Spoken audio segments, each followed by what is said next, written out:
আসসালামু আলাইকুম বন্ধুরা।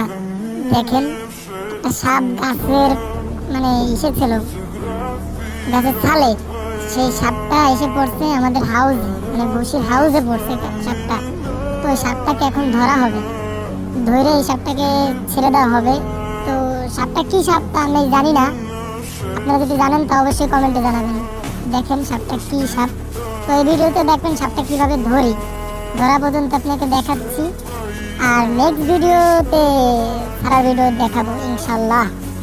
দেখেন সাপটা খুবই একটা বাচ্চা জাতীয় সাপ আর কি।